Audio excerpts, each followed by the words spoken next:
Welcome class. আজকে আমরা শিখব কিভাবে পেন টুল ইউজ করে ফটোশপে কাজ করা যায়, অর্থাৎ ফটোশপে পেন টুলের ব্যবহার বা পেন টুল আমরা শিখব।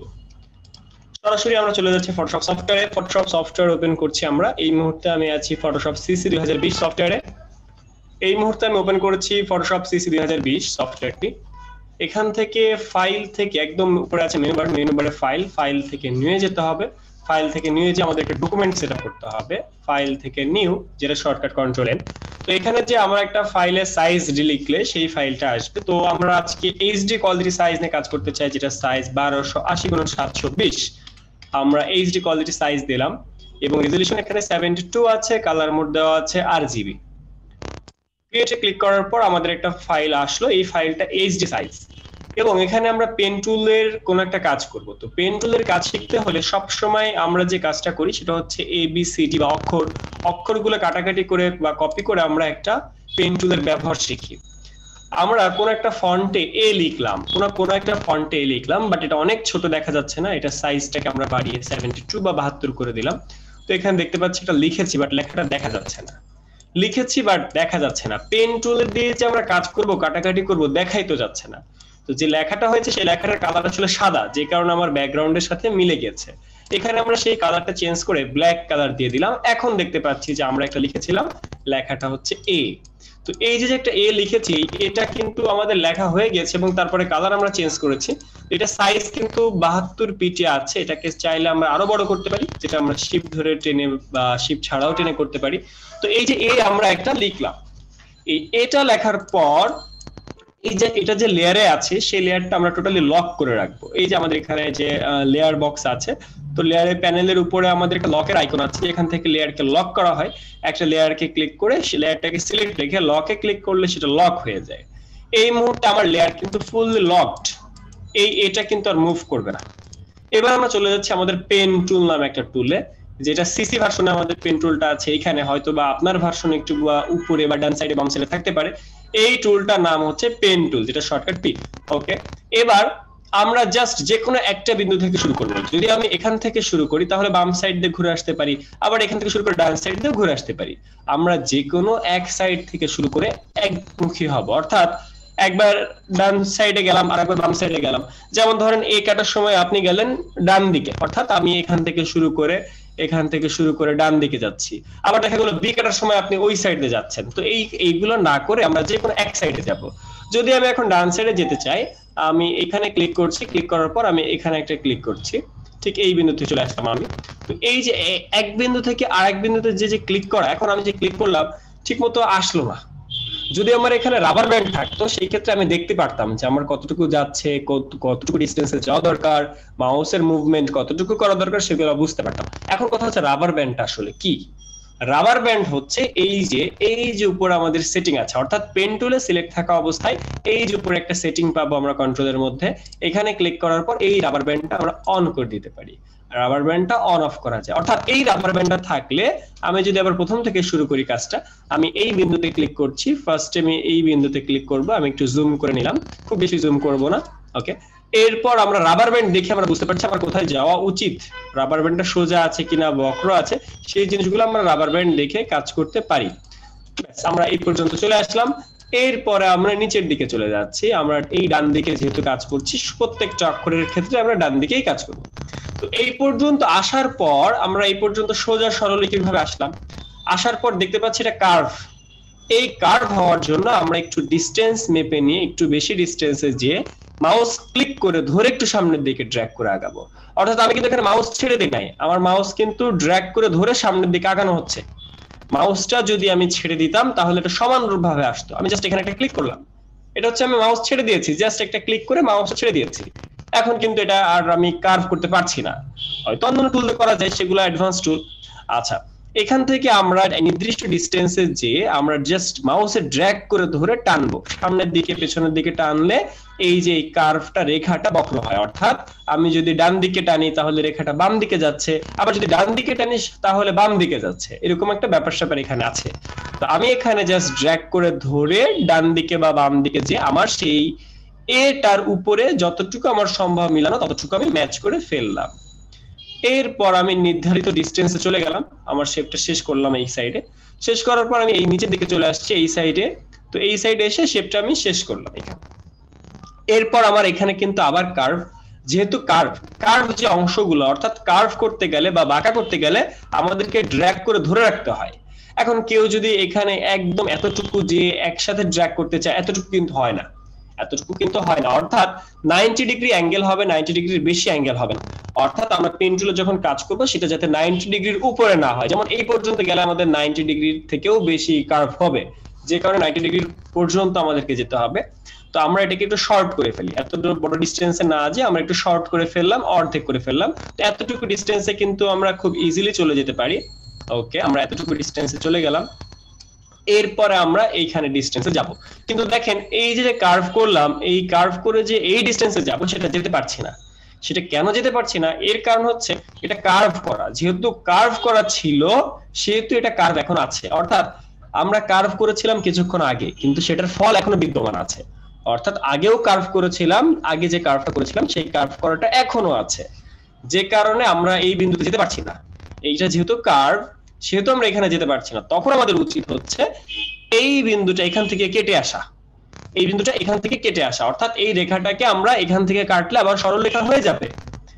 এই বিন্দুতে আমি মাউসটা নিয়ে আসলাম, এই বিন্দুতে আনার পরে জাস্ট কিবোর্ডের অলটা ধরতে হবে, অলটা এখান থেকে কাটার জন্য কিবোর্ডের অলটা ধরতে হবে, তখন আমি কাটতে পারবো।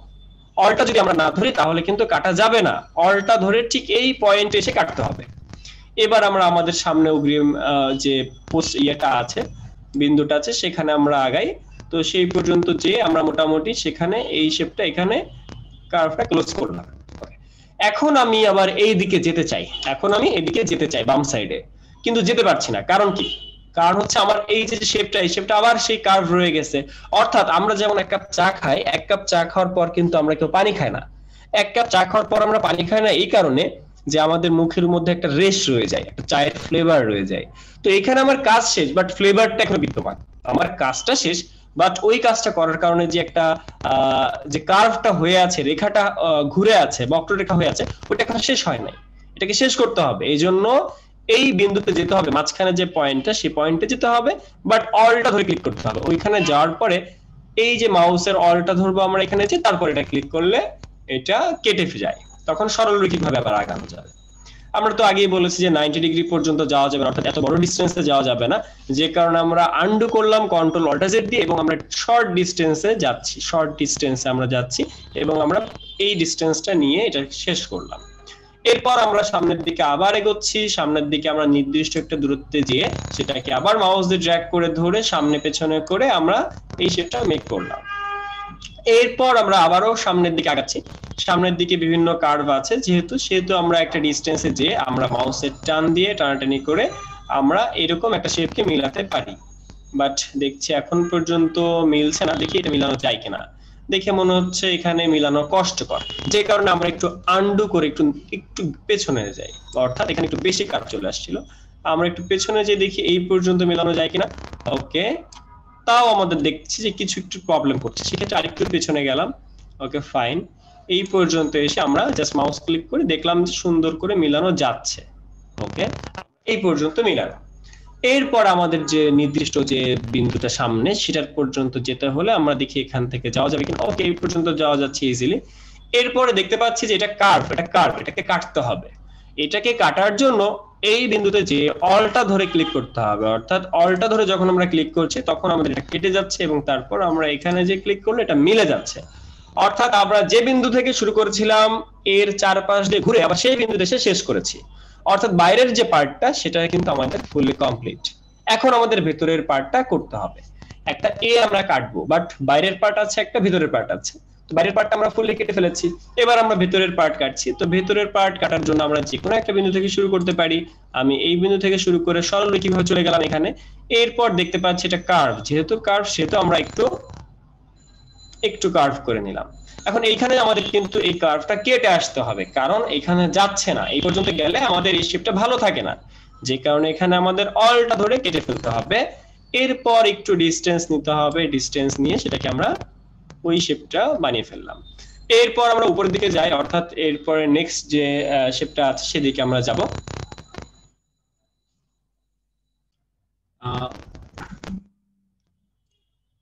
আমরা এই শেপটাকে ফুললি শেষ করতে চাচ্ছি, অর্থাৎ এখানে আমরা একটা সিলেকশন করে টোটালি শেষটাকে পেন টুলটাকে সিলেক্ট করলাম। এবার এই যে শেষ বিন্দুটা পর্যন্ত আমাদেরকে যেতে হবে, কিন্তু দেখছি যে এখানে যে বাড়তি এরিয়াটা আছে সেটাকে কেটে আসতে হবে অলটা ধরে। আমরা জাস্ট অলটা ধরলাম, অলটা ধরে কেটে এটাকে সমান করে এই কার্ভ করে আমরা কেটে দিলাম।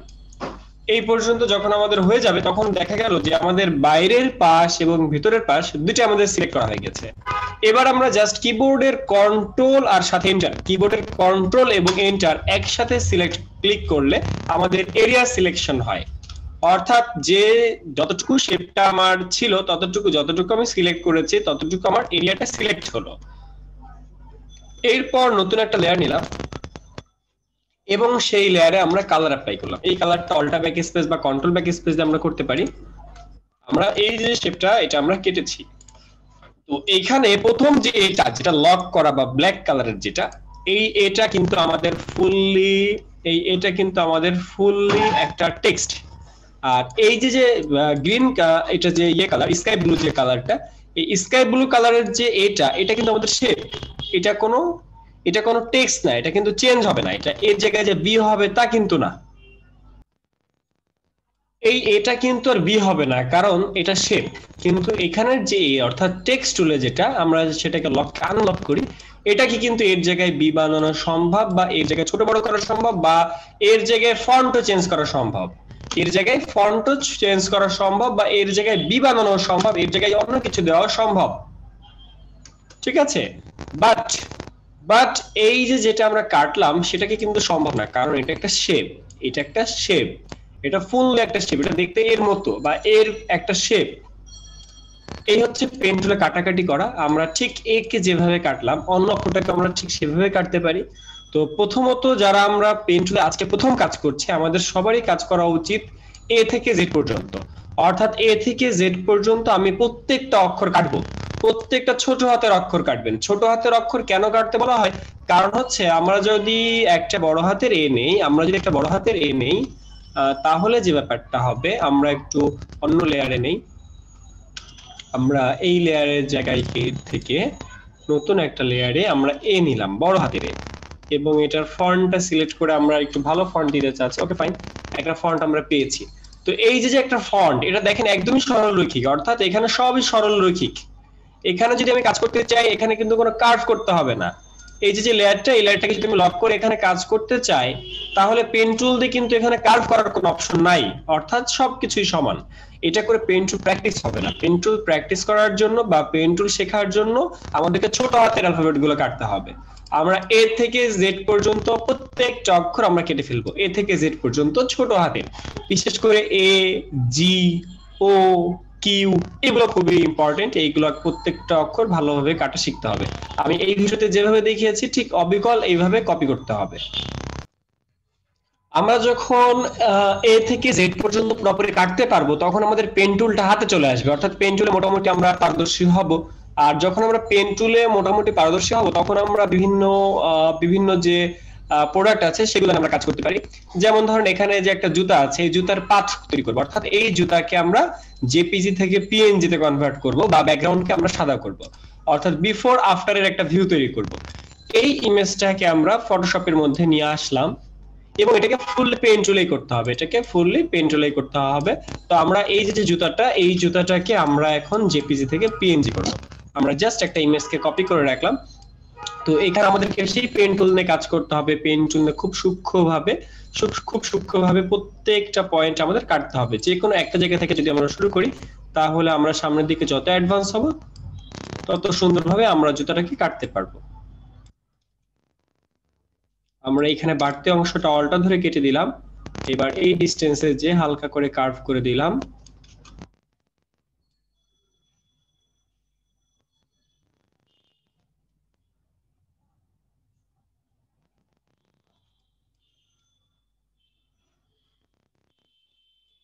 আমাদেরকে আগে এ থেকে জেড পর্যন্ত ভালোভাবে কাটতে হবে। ভালোভাবে কাটার পর তারপরে আমরা এরকম বিভিন্ন কন্টেন্ট নিয়ে কাজ করতে পারবো। এগুলাকে বলে ক্লিপিং পাথ। এইরকম পাথের কাজগুলো আমরা করতে পারবো। তো এট ফার্স্ট আপনারা এ থেকে জেড পর্যন্ত যখন কাটতে পারবেন, তখন আপনারা এই যেরকম জুতা বা কোনো একটা প্রোডাক্ট বা অর্নামেন্টস এরকম কিছু নিয়ে আপনারা কাজ করতে পারবেন।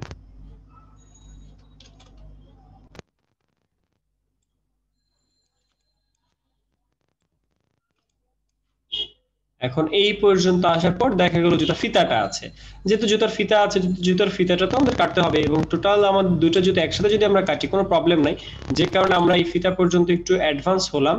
অ্যাডভান্স হওয়ার পর এখানে অলটা ধরে কেটে এরপর আবার নিচে এই এদিকে চলে যাচ্ছি আমরা। তো আমরা চারপাশ থেকে এরকম জুতারকে খুব সুন্দরভাবে সূক্ষ্মভাবে কাটবো। আমি একটু শর্টকাট করছি।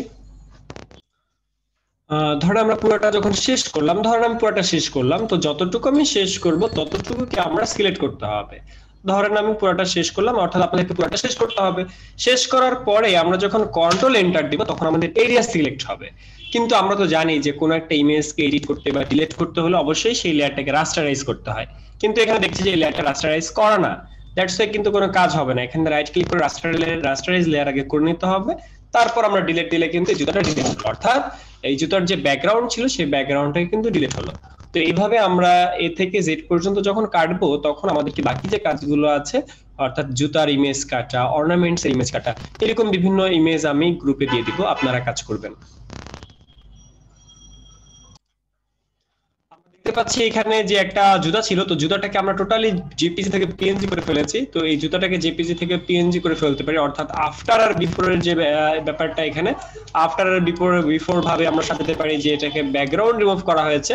আমরা জাস্ট একটা ইমেজকে আফটার থেকে বিফোর মানে বিফোর থেকে আফটার করলাম, করার পর জাস্ট দুইটাকে অ্যালাইনমেন্ট করে বা অ্যারেঞ্জমেন্ট করে আমরা সাজাবো, পাশাপাশি রাখবো, রেখে জাস্ট উপর আমরা দিয়ে দিতে পারি যে ব্যাকগ্রাউন্ড রিমুভ। ব্যাকগ্রাউন্ড রিমুভ এরকম কাজের নাম। তো এই ধরনের কাজগুলো আমরা করব, এই ধরনের কাজগুলো করব, আর একটু সুন্দর করে করতে হবে, উপরে লিখে দিতে হবে। আমি কিছু ডেমো দিচ্ছি। এই মুহূর্তে আমি চলে যাচ্ছি সরাসরি ফাইবার মার্কেট প্লেসে। আমরা জাস্ট গুগলে যে একটু ফাইবার লিখে সার্চ করি, জাস্ট ফাইবার লিখে সার্চ করার পর ফাইবারের ওয়েবসাইট আমরা চলে যাচ্ছি।